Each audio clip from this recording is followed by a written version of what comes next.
What's up, everybody? It's James here from the Sawyer Family Reviews channel, bringing you another toy review. I've done like this will be my fourth in 4 weeks. Is that right? I don't know. Actually, I don't know anymore. But I'm going to do one that I've been promising the last couple of videos, and that's to tackle a Super 7 Ultimates figure. In this case, the Ninja Turtles Wave 1 Baxter Stockman. Now, I chose Turtles because that's the line I am most impressed by with Super 7 Ultimates, and because it has the most feel for me and memories to the vintage line. Like, I'm the most connected with it because of how it makes me get nostalgic for the vintage line. So I chose Baxter because I have a very strong memory of this Baxter figure. When I was a kid, you didn't know about figures until they came out in the stores, or unless you saw a commercial, or it was in a sales ad, something like that. There was no internet. There weren't really that many toy magazines back when I was a kid. But I remember very vividly, I was getting home from school, and I was changing out of my school clothes and my play clothes, and a commercial came on for the Baxter figure, which was the first time I'd seen this Baxter as a figure. And I remember running through the house and finding my mom being like, there was a Baxter figure coming, they're making a Baxter figure! And then having to find the figure and all the memories of having that figure in my hands and playing with that figure. So I have a lot of memories of this figure. And when I got this figure out of the box, I collect 2 of each of these turtle ones. One to take out of the box and one to keep in the box. When I first got this guy out of the box and was playing with this figure, it was like a time machine. It took me right back to being a kid and holding that Baxter Stockman figure. So I had a real connection with this figure in particular from the line. They all have sort of that same vibe for me, where I can see myself as a kid holding that figure. But this guy in particular, I really had a vibe of, whoa, this is like a time machine right here, man. So I had to go with him first. Now I'm going to try and get through all the Ultimates, especially as we build towards the release of Wave 5. But we'll see how fast I go. I don't know how fast I'll be. But we are going to tackle him today, so let's take him over to the picture table and do the review.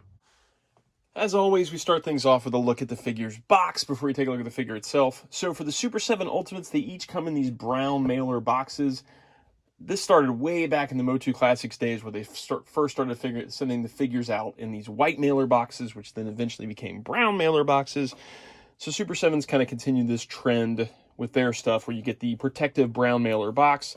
You got the Turtles logo there, which figure you have, Super 7, and then your UPC code and Super 7 logo.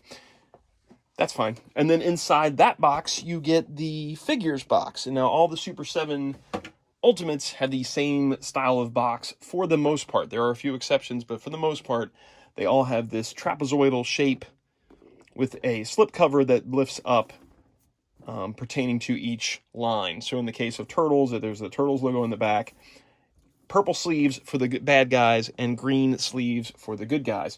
There's also a manhole cover that's embossed on each one of them, with something about the character inside the manhole. So you got Baxter's head and 2 mousers there.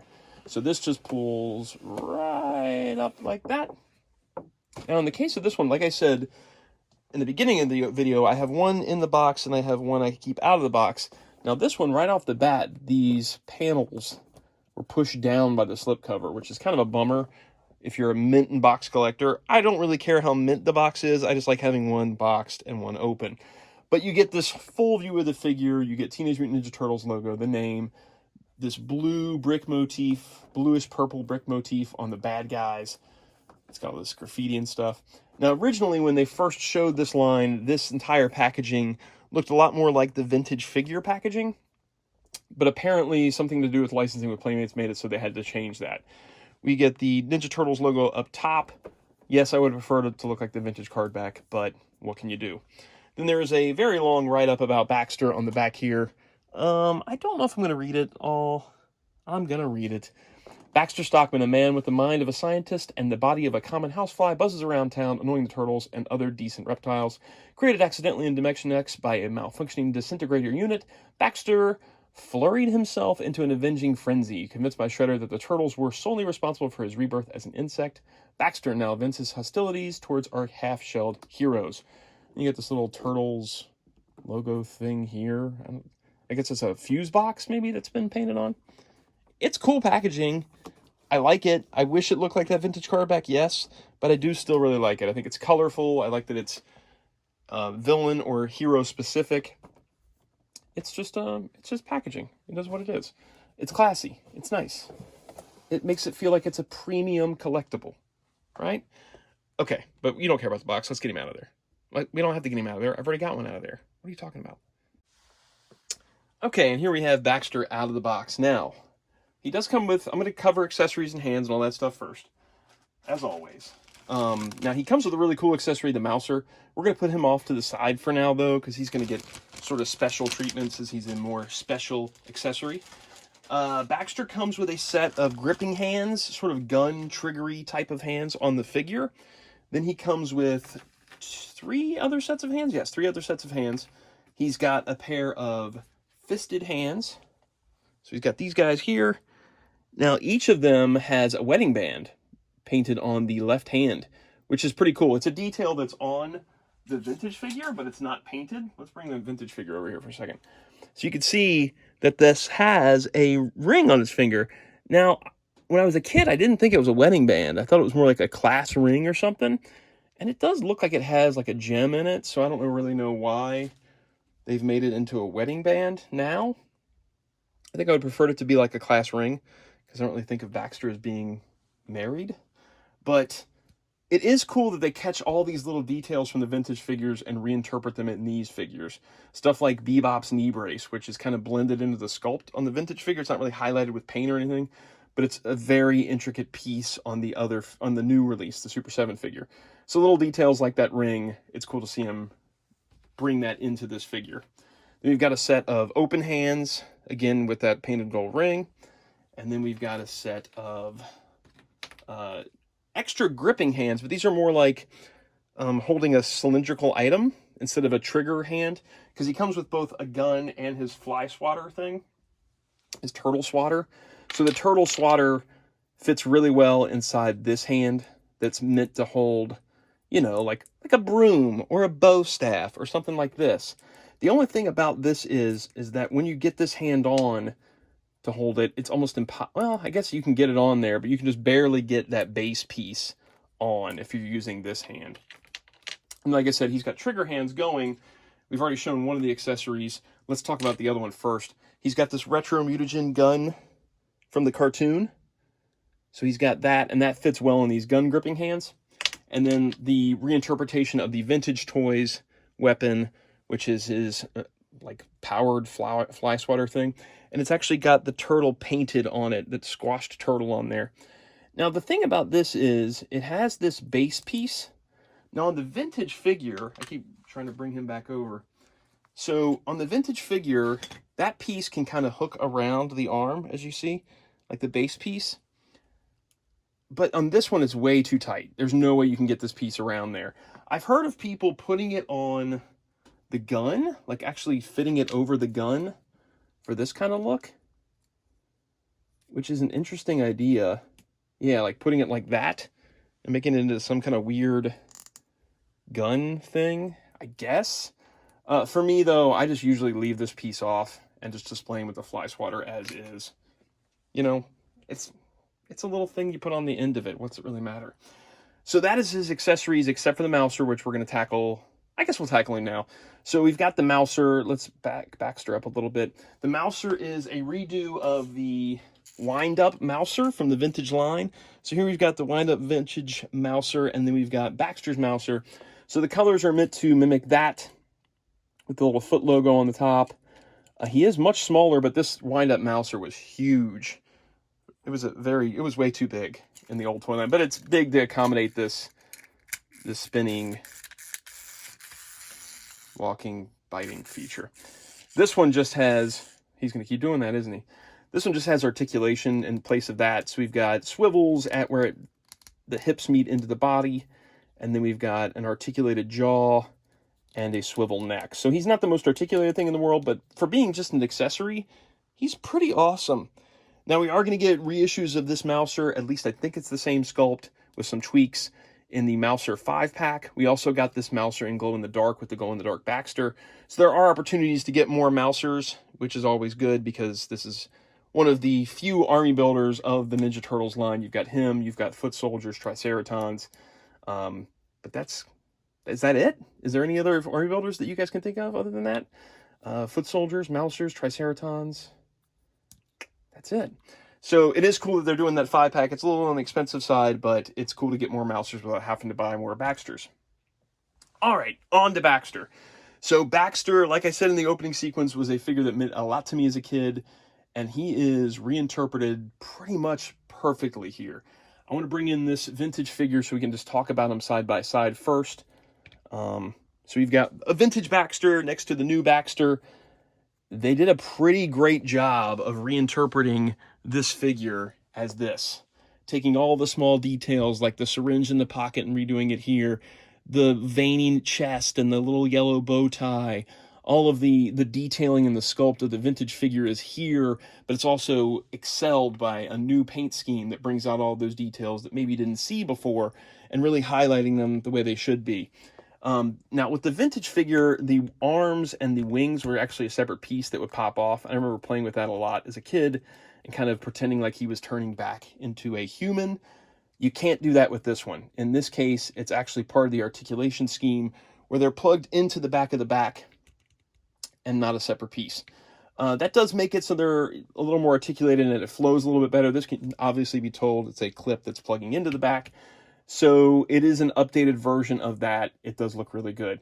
I will say that one thing I'm disappointed by, though, is the fact that the wings on this Baxter, one of mine's kind of curving the wrong way, but you can get them pointing up like this, and you can't really do that with this because the joint system doesn't allow for it. If you goes wings up, they're going straight up like that. You can't see it fully on the camera, but they're going straight up like that instead of off to the side like this. The most you can do is kind of bend them down and twist like that way, and you get close to it, but it's not exactly like the vintage figure's wings. So that's the only regard where I look at it, I'm like, that's a little different than what I remember the vintage being like. So that's talking about it compared to the vintage. Let's talk about that articulation here.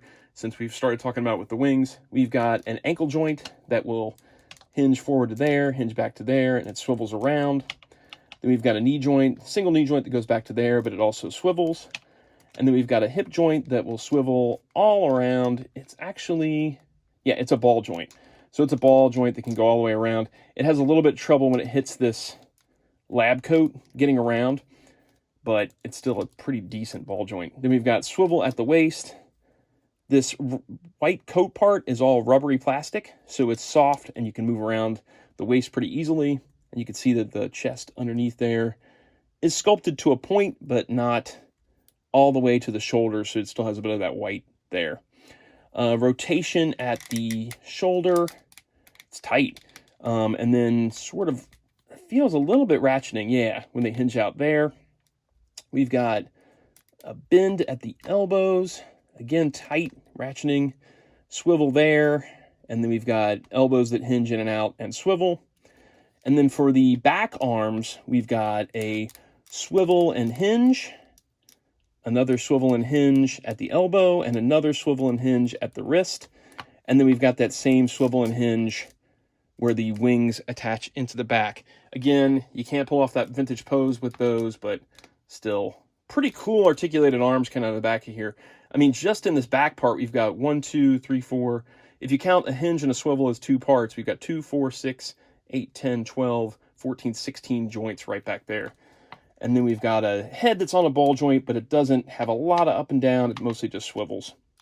The cool thing about this figure, too, with all that leg articulation, you can get him into that vintage crouching pose pretty well.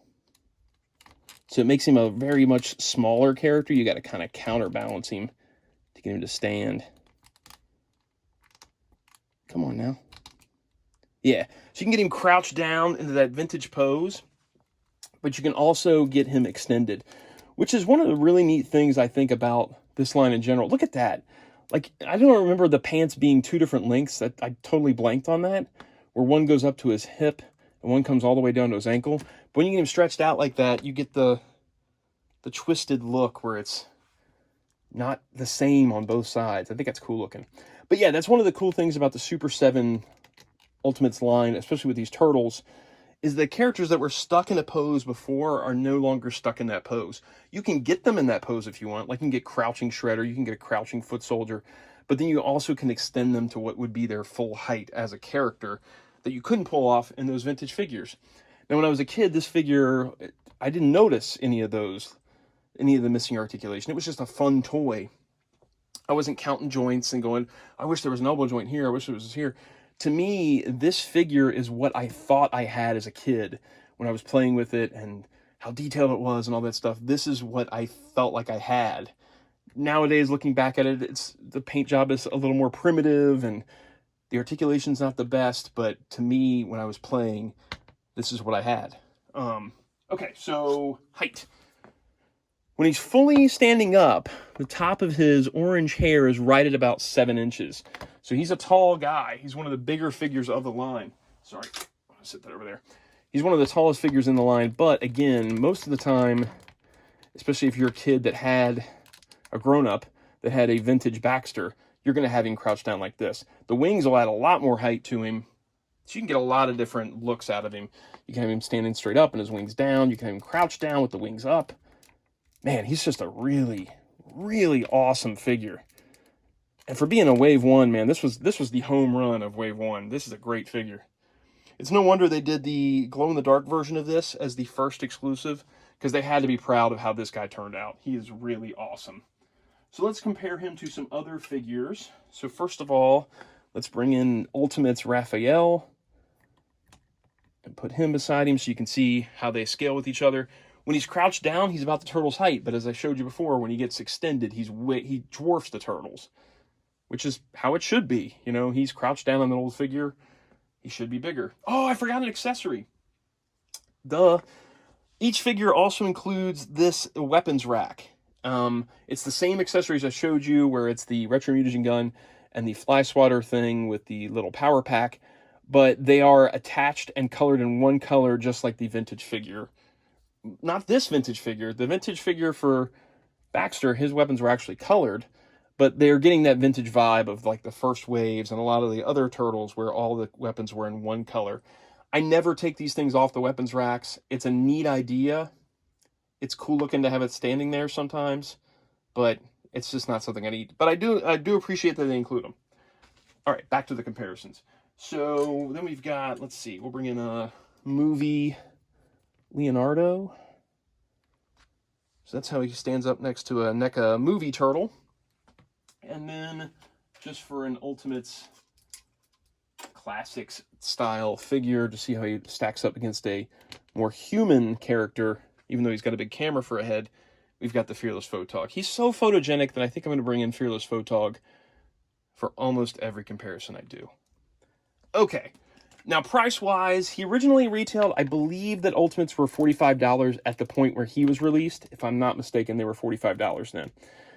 That was, I think, a pretty solid buy. You have to understand the Super 7s are not produced in mass market. They're not mass market toys. They're direct-to-consumer. They're a subscription program almost, where you have to fund it to make it happen. So they don't have big production runs. The smaller the production run, the more expensive the figure.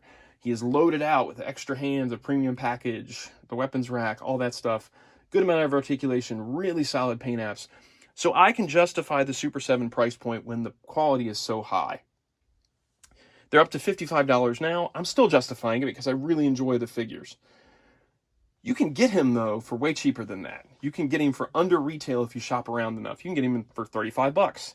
And at that point, you need to get this Baxter. He's one of the best Super 7 Ultimates figures, in my opinion, and he's a ton of fun. If you had a vintage Baxter and you've been reluctant to check out this line, I highly suggest you get one and play around with him, because it's all about that tactile memory. When you get this figure and you hold it, you're going to be taken right back to that vintage Baxter you had as a kid. And that's something that's rare to have, to grab a new version of a toy and still have the feeling you had when you were a kid. And I think Super 7 has absolutely nailed it with these figures. So yeah, I'm going to try and keep doing these reviews of the Super 7 Ultimates.